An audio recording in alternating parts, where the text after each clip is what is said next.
Hello everyone, welcome to EduTap. We know that if you are preparing for any competitive exam, including SEBI Grade A, previous year papers play a very important role. They help us to understand trend and pattern with respect to that competitive examination.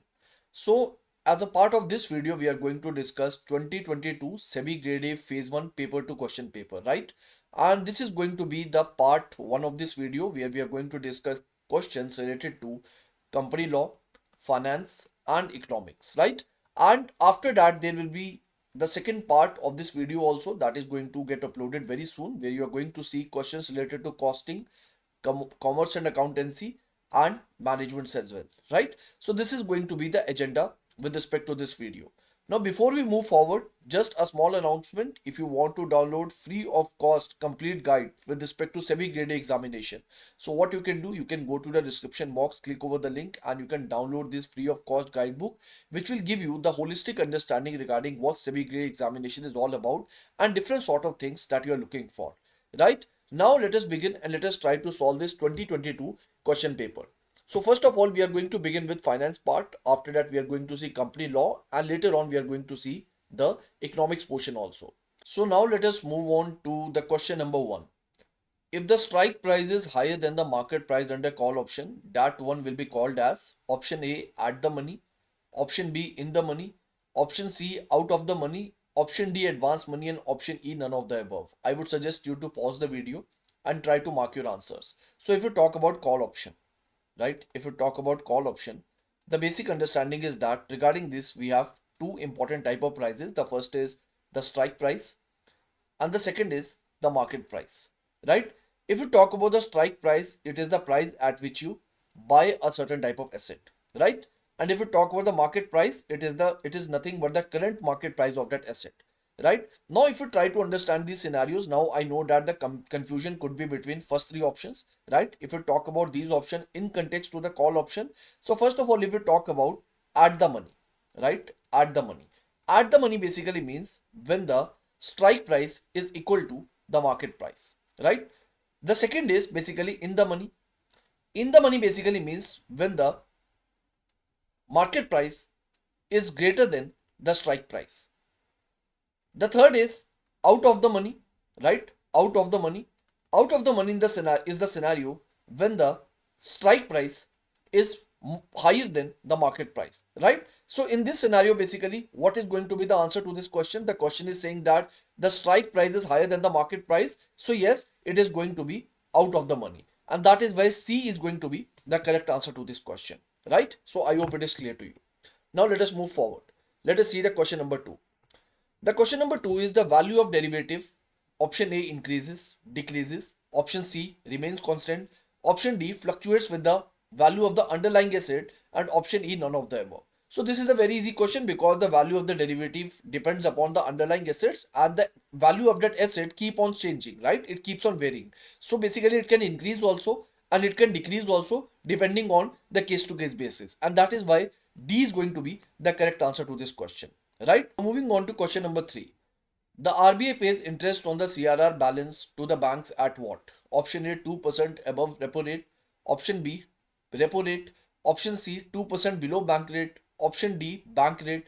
And option E, no interest is paid on the CRR balance. So with respect to this one, if you would knowing that basically CRR is the reserve, cash reserve ratio, right? It is the reserve basically which the banks have to keep with the RBI, right? And over this CRR balance, no interest is paid by the RBI to the banks, right? So that is why E is going to be the correct answer to this question. Now question number four. Identify the open mutual fund scheme where there is a 3-year lock-in period. Option A, equity linked savings scheme. Option B, blue chip mutual funds.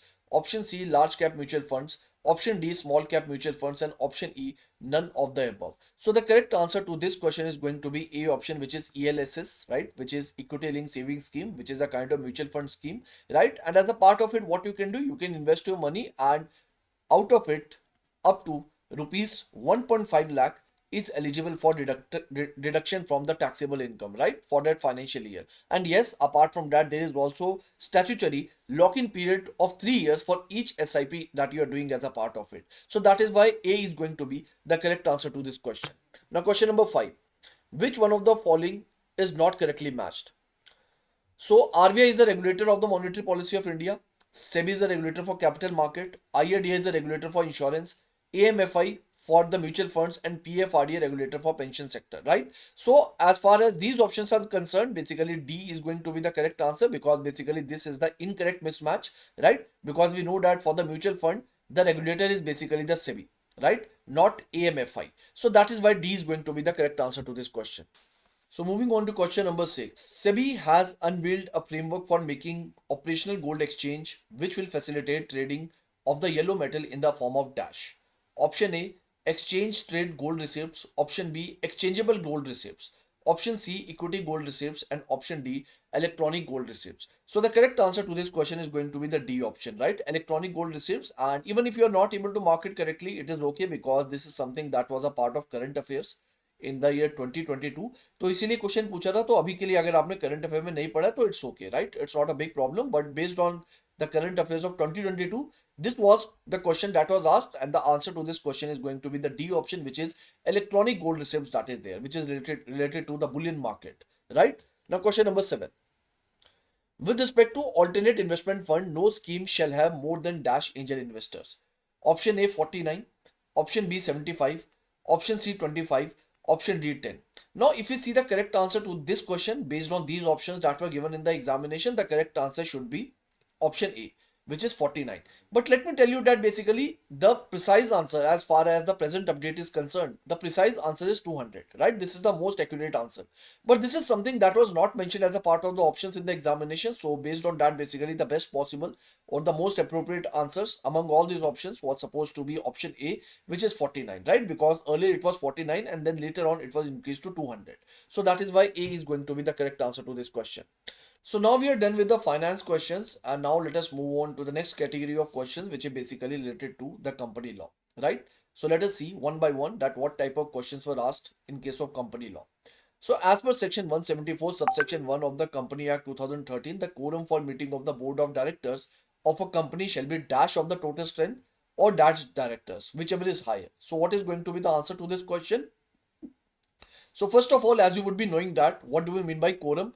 Quorum basically means the minimum number of members that are required to attend the meeting in order to consider the meeting as valid, right? So based on that, basically B is going to be the correct answer to this question, because we require 1/3 of the total strength or 2 directors, whichever is higher among them, right? So that is why B is going to be the correct answer to this question. A very straightforward question.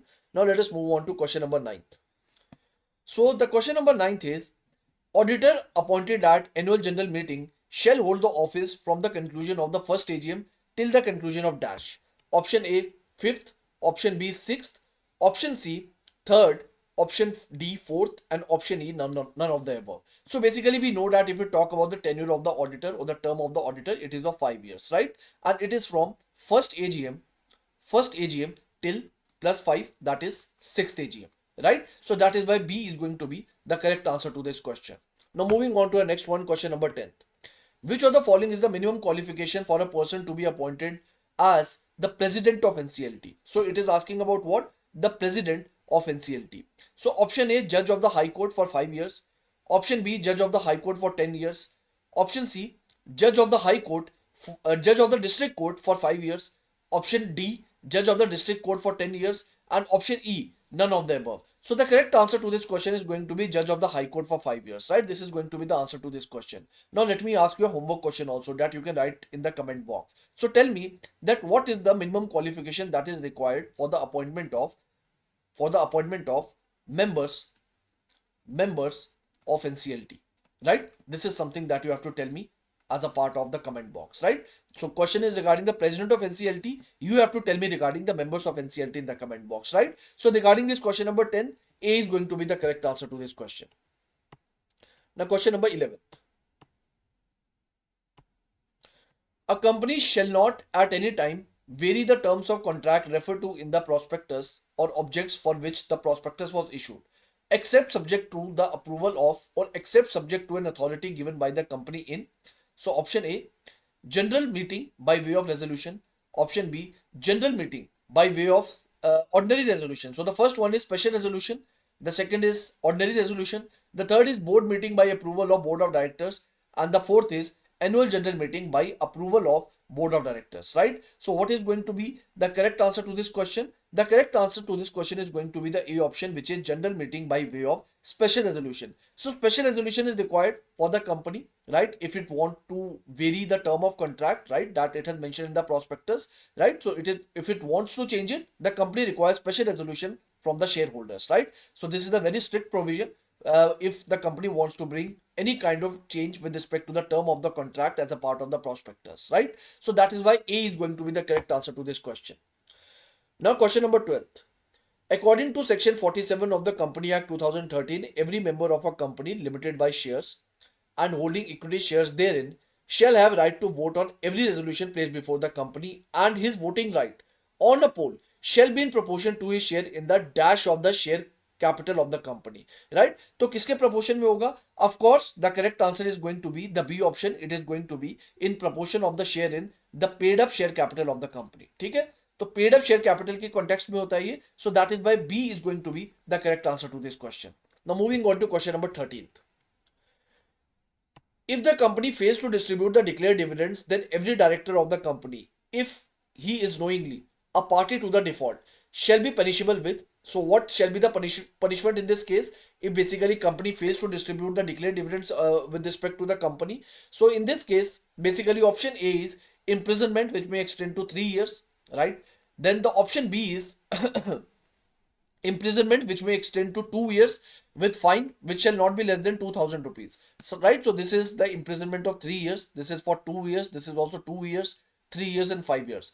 Now if you try to see all the answers, if you know the correct answer to this question, one thing is sure, that basically the imprisonment is of 2 years only, not the 3 years. So we can eliminate these options, which is option A, D and E. The leftover options are option B and C, right? So if we read these options, so it says that fine of not less than rupees 2000, right, and fine of not less than rupees 1000.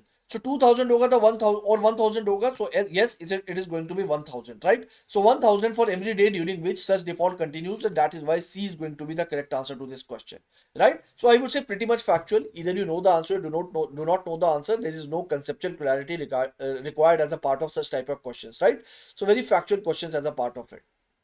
Now the next one.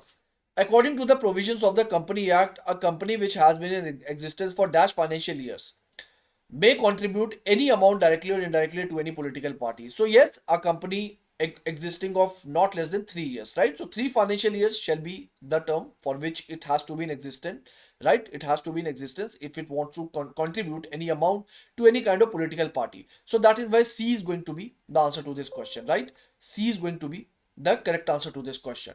Now question number 15th. Now let us see what type of questions have been asked as a part of the economics portion, right? And let us begin with question number 16. Which of the following is correct regarding Carnot's oligopoly model? So let us see the options. So option A, cartel is non-cooperative oligopoly. Game theory is applied to Carnot's oligopoly model to determine the price-output relationship. Option C, firms decides its output based on the assumption that the rival firm comes up with constant output. Option D, oligopoly is more competitive than perfect competition. And option E, perfect competition allows only a few sellers. Now, first of all, if we put some light over this model, which is Carnot's oligopoly model, it is basically based upon the quantity competition, right? It is based on the quantity competition. Now, if we talk about the key assumption with respect to this model, the key assumption is that basically each firm that is there, each firm decides its output, it decides its output assuming that the rival's output, the output of the rival remains constant. That is the key assumption. And based on the assumption, what basically happens, firm react against each other through the reaction functions, right? And eventually they reach the Carnot's equilibrium, right? So based on that, basically what is the answer to this question? The answer is going to be the C option, which is basically firm decides its output based on the assumption that the rival firm comes up with the constant output, right? So C is going to be the correct answer to this question, which is regarding the Carnot's oligopoly model. Now let us move on to question number 17. Which of the following statements with respect to LM curve is not correct? Which of the following statements with respect to LM curve is not correct? So the option A, LM curve shifts to left when money demand is increased. So this statement is true, but since the question is asking about the incorrect option, right? So this is not going to be the answer to this question. Now LM curve shifts to right when money supply is decreased. This is just opposite to first option. So yes, this is also true, but not the answer to this question.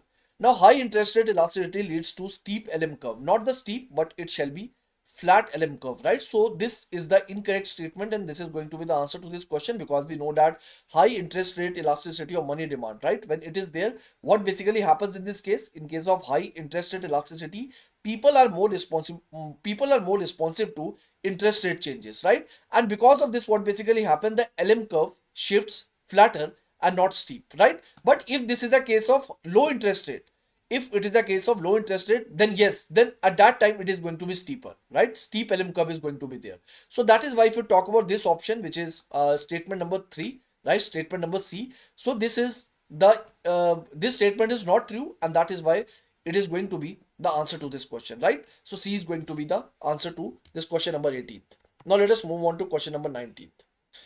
If the producers bear the tax, what is the elasticity of demand and supply? If the producers bear the tax, then what is going to be the elasticity of demand and supply? So option A, taxation has no impact on the elasticity of the curve. Option B, elasticity demand and supply, right? Elastic demand and supply. Option C, inelastic supply and inelastic demand. Option D, inelastic supply and demand, and option E, none of the above. So what is going to be the answer to this question? C. The point is that if producers bear most of the tax, right? Most or all of the tax. So in this case, what is going to happen? The producers cannot easily reduce the quantity that is supplied, right? So that is why what is going to happen? Supply is going to become inelastic. But when we talk about the consumers, right? So in this case, what the consumers are going to happen? So with this, in this case, the consumer can easily reduce the quantity that is demanded, right? So in this case, what is going to happen with the demand? The demand is going to become elastic, right? So that is why C is going to be the correct answer to this question. Inelastic supply and elastic demand, right? Inelastic supply with respect to the producer, and elastic demand with respect to the consumer, right? Because consumer can easily reduce the quantity that is basically demanded in this case, right? If the producer bears most or all of the tax. So that is why C is going to be the correct answer to this question. Now moving on to question number 20. In 1991, GDP of America is, let us say, $5,766, right? And the given GDP is 5,796.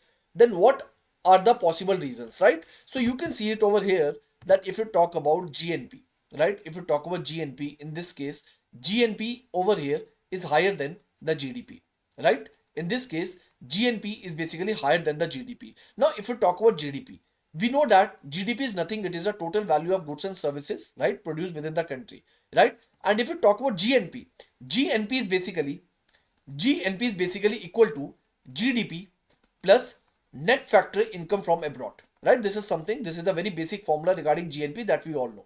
Now, if you are able to see here that GNP is greater than GDP, what does it mean? It basically means that this net factory income in abroad, that, right, this income that is there, this is going to be positive.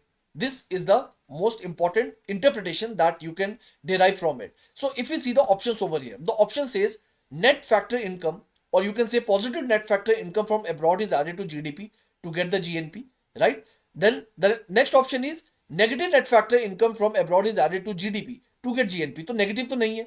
Net factor abroad from income is added to GNP to get GDP. This is also not the correct option. Why is it so? Because we are not adding it to GNP, we are adding it to the GDP, right? So that is not the correct option.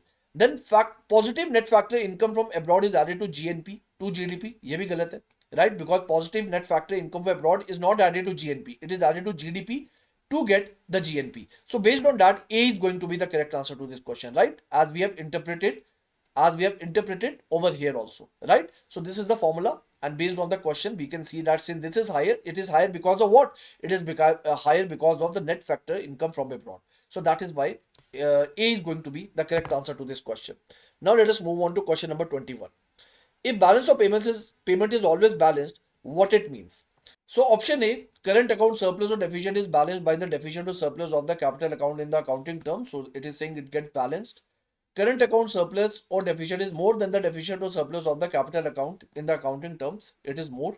Imports and exports are balanced. Exports or services matches the import, right? So I know that most of you would be confused between these two, और मुझे लगता है इसमें confusion के ज़्यादा question में नहीं है, because question बहुत easy है. It is asking about balance of payments. And if we talk about the accounting terms, right? In accounting terms, current account and capital account that is there, basically they offset each other, right? They offset each other, right? And any deficit or surplus that is in the current account, it is matched by an opposite surplus or deficit in the capital account also, right? So based on that, basically A is going to be the correct answer to this question. This is a very basic question regarding balance of payment, and A is going to be the correct answer, right? Now moving on to question number 22. NBFCs can accept deposits up to how many months? So NBFCs can accept deposits up to how many months? So based on that, basically based on the RBI guidelines, E is going to be the correct answer to this question, which is basically 60 months. Okay? The 60 months is going to be the answer to this question. Now question number 23.